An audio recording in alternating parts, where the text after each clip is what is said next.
علماء کرام، شورا اعظام، بدر نشیمہ اردہن، السلام علیکم ورحمۃ اللہ تعالی وبرکاتہ۔ الحمدللہ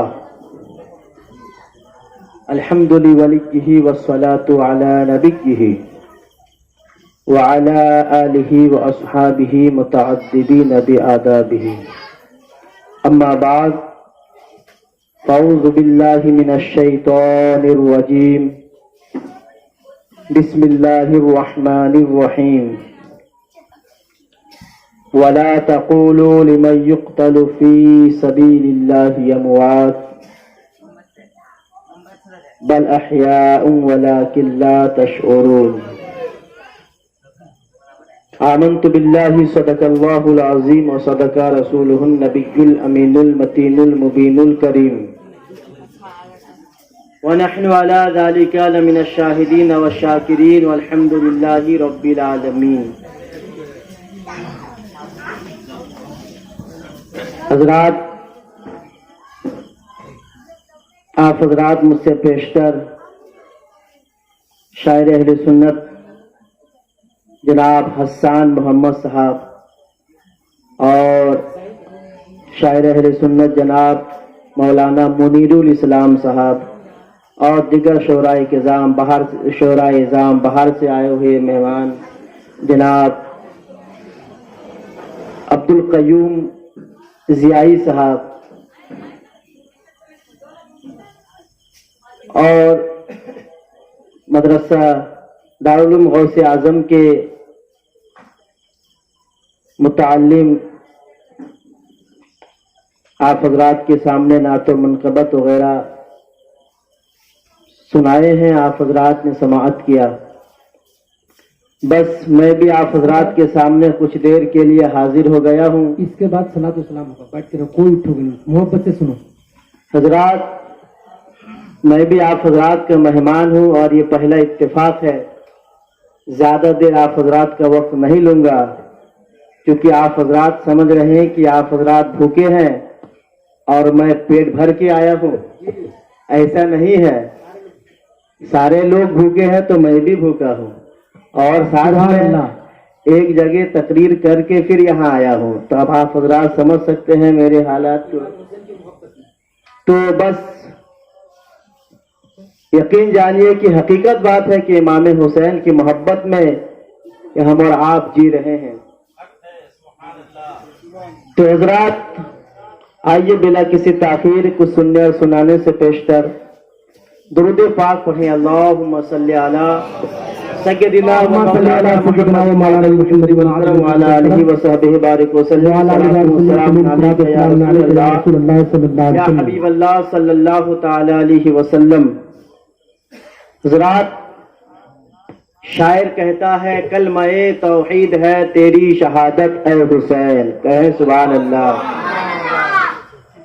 کلمہ توحید ہے تیری شہادت اے حسین، اب تو نہ ہوتے تو نہ رہ جاتی صداقت اے حسین، اور ملت اسلام کو ملتا ہے درس حیات،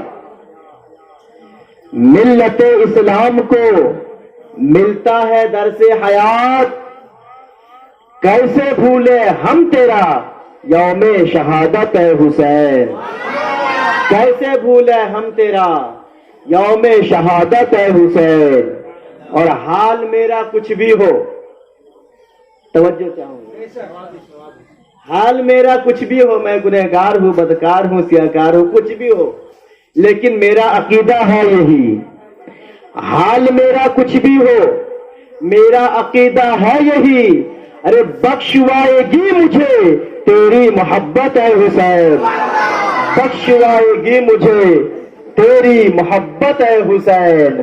حضرات، نبی اور آل نبی پر پھر جھوم جھوم کر درود پاک پڑھے۔ اللہم صلی علی سیدنا و مولانا محمد معدن الجود والکرم وعلی آلہ وصحبہ بارک وسلم، صلاۃ و سلام علیک یا رسول اللہ یا حبیب اللہ صلی اللہ علیہ وسلم۔ وقت بہت کم ہے، میں کدھر سے شروع کروں کدھر ختم کروں یہ مجھے ہی سمجھ میں نہیں آ رہا ہے۔ بس آپ حضرات محبتوں کے ساتھ کچھ دیر سنیں اللہ تبارک و تعالی ارشاد فرماتا ہے وَلَا تَقُولُوا لِمَن يُقْتَلُ فِي سَبِيلِ اللَّهِ أَمْوَاتٌ بَلْ أَحْيَاءٌ وَلَٰكِن لَّا تَشْعُرُونَ، یعنی جو اللہ کی راہ میں شہید کیے جائیں انہیں مردہ نہ کہو بلکہ وہ زندہ ہے، لیکن اے لوگوں تمہیں ان کی زندگی کا شعور نہیں ہے۔ بے شک، سبحان اللہ۔ اور یہ آیت کریمہ بہت ہی پاپولر ہے، بہت مشہور و معروف ہے، ہر مقرر ہر خطیب بیان کرتے ہیں۔ تو میں آپ حضرات کو بنیادی باتیں دو چار باتیں بتاؤں گا۔ شہید کی دو قسم ہے، جو لوگ اللہ کی راہ میں شہید کیے جائے انہیں مردہ نہ کہو، ہے نا، بلکہ وہ زندہ ہے۔ تو شہید کیا ہوتے ہیں بولیے؟ تو ہم اور آپ زندوں کا یاد مناتے ہیں کہ نہیں؟ مردوں کا یاد منایا نہیں جاتا ہے، زندوں ہی کا یاد منایا جاتا ہے۔ اور بہت ہی مشہور زندگی زندہ دلی کا نام ہے، مردہ دل کے خاک دیا کرتے ہیں، اور زندہ ہو جاتے ہیں جو مرتے ہیں حق کے نام پر۔ اللہ اللہ، موت کو کس نے مسیحا کر دیا۔ تو شہید کے کتنے قسم ہے؟ دو قسم۔ بعض کتابوں میں 3 قسم آئی ہے، چونکہ تھوڑی سی علمی بات ہمارے علماء کرام شورا اعظام میں موجود ہے۔ ایک ہے شہید حقیقی اور ایک ہے شہید حکمی۔ جو اللہ کی راہ میں شہید کیے جاتے ہیں وہ ہے شہید حقیقی۔ مثال کے طور پر امام حسین، کہے سبحان اللہ، ہے کہ نہیں؟ اور شہید حکمی کسے کہا جاتا ہے؟ جو اللہ کی راہ میں تو شہید نہیں ہوئے ہیں، کسی وجہ سے اچانک موت واقع ہو گئی ہے تو وہ شہید حکمی ہے۔ جیسے کہ کوئی پانی میں ڈوب کے مر جاتے ہیں، یا تو دیوار ٹکرا کے، یا تو دیوار گر کے مر جاتا ہے، یا تو چھت کے اوپر سے گر کے مر جاتا ہے، اپنے سے نہیں، خودکشی نہیں، اگر کسی وجہ سے وہ گر گیا ہے، بھولے سے گر گیا ہے۔ یا تو وہ عورتیں جو بچہ جنتے وقت، بچے کی پیدائش کے وقت ایسا ہوتا ہے جانتے ہیں، اس وقت مائیں عورتیں حیات اور موت کے درمیان رہتی ہے، سمجھ رہے کہ نہیں؟ تو بچہ کی پیدائش کے وقت جو عورتیں مر جاتی ہے وہ بھی شہید کا درجہ پاتی ہے، کہے سبحان اللہ۔ اور وہ بیماری جو طاعون کی بیماری سے لوگ مر جاتے ہیں اس میں بھی شہید کا مرتبہ پاتا ہے، کہے سبحان اللہ۔ تو یہ مشکات شریف کی حدیث پاک ہے، میں آپ کو بتا دیا یہ شہید حکمی کے بارے میں بیان کیا گیا، لیکن میں اور آپ کیا سنیں گے شہید حقیقی کے تعلق سے؟ شہید حقیقی میرے امام حسین رضی اللہ تعالی عنہ۔ اچھا، میں آپ کو بتانا چاہتا ہوں کہ شہید میدان جنگ میں ہر طریقے سے زخمی ہوتا ہے، کبھی پیر کرتا ہے، کبھی ہاتھ کرتا ہے، کبھی گردن الگ ہو جاتا ہے۔ تو آپ حضرات سمجھ رہے ہیں کہ بہت تکلیف ہوتی ہے، لیکن نہیں، ان کو معمولی سی تکلیف ہوتی ہے۔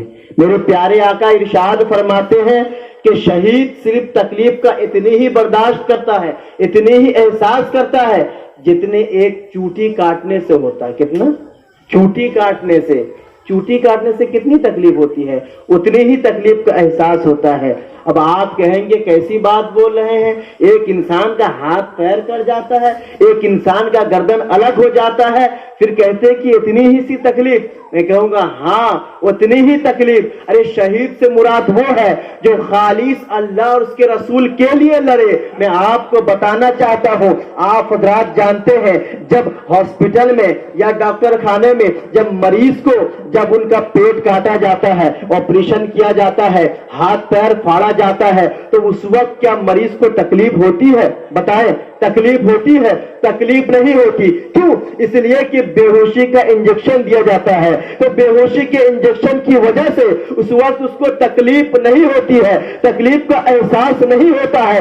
اب میں کہنا چاہوں گا جو اللہ اور اس کے رسول کے لیے لڑے، اللہ اس کے رسول کے لیے شہید کیے جائے، جب وہ میدان جنگ میں لڑتا ہے تو ان کی یاد، ان کا ہر وقت جو ہے دھیان اللہ اور اس کے رسول کی طرف ہوتا ہے۔ تو وہ جب جنگ میں لڑے گا، جب ان کا ہاتھ کٹے گا کیسے تکلیف ہوگی، جب پیر کٹے گا کیسے تکلیف ہوگی، جب ان کا جسم الگ ہوگا ارے کیسے تکلیف ہوگی۔ ارے تکلیف ہوتی ہے لیکن تکلیف کا احساس نہیں ہوتا۔ میں آپ کو اور بھی آگے بڑھاتا چلوں، ذرا توجہ چاہوں گا، اور بھی آگے بڑھاتا چلوں۔ حضرت یوسف کے بارے میں آپ حضرات نے سنا ہے، ایک نبی ہے، اور حضرت زلیخا کے بارے میں سنا ہے۔ حضرت یوسف سے حضرت زلیخا کس قدر محبت کرتے تھے یہ آپ حضرات سب جانتے ہیں. اور یہ دنیاوی محبت نہیں, آج کل جو لڑکی لڑکا کرتے ایسا نہیں, بلکہ حقیقی محبت, سچی محبت جو حضرت زلیخا حضرت یوسف سے کرتی تھی. تو میں آپ کو کہنا چاہوں گا,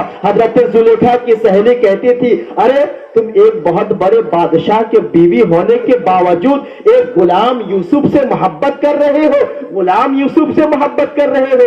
اتنے میں حضرت زلیخا کہنے لگی, تم نے میرا یوسف کو دیکھا نہیں ہے. ادھر ان عورتوں کو بلاتی ہے, بلانے کے بعد دسترخوان بچھا دیتی ہے, بچھانے کے بعد ہر ایک کو چھری دے دیتی ہے اور پھل کاٹنے کو دے دیتی ہے. ادھر حضرت یوسف علیہ السلام کی بارگاہ میں حاضر ہوتی ہے اور کہتی ہے, اے میرے سرتاج, آپ کم از کم ایک مرتبہ ان عورتوں کے پاس سے گزر جائے. تو جب ان عورتیں چھری میں لیبو کاٹتی ہے تو وہ حضرت یوسف علیہ السلام اس راستے سے گزر رہے ہیں. ادھر عورتیں چھری میں لیبو کاٹ رہی ہے, چاقو میں لیبو کاٹ رہی ہے, پھل کاٹ رہی ہے, اور ادھر حضرت یوسف علیہ السلام گزر رہے ہیں. تو وہ عورتیں جب حضرت یوسف علیہ السلام کے حسین و جمیل چہرہ کو دیکھتی ہے تو دیکھتی رہ جاتی ہے, دیکھتی رہ جاتی ہے.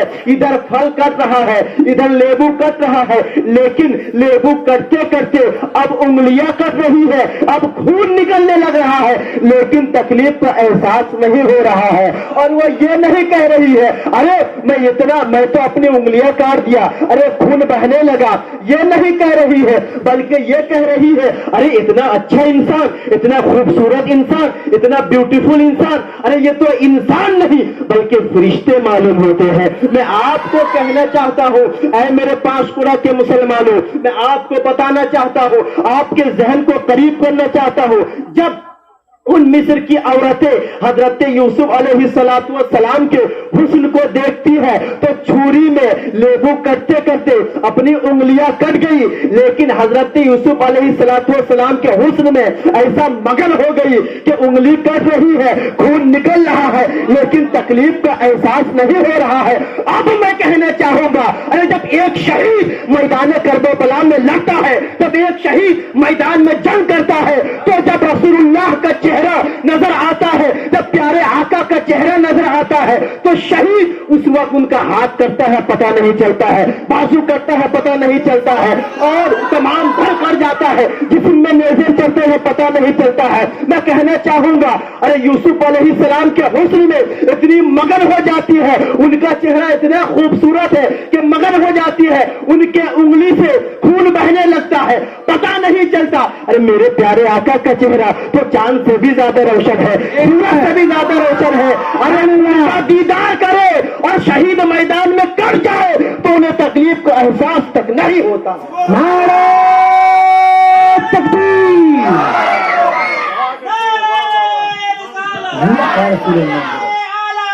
زندہ باد.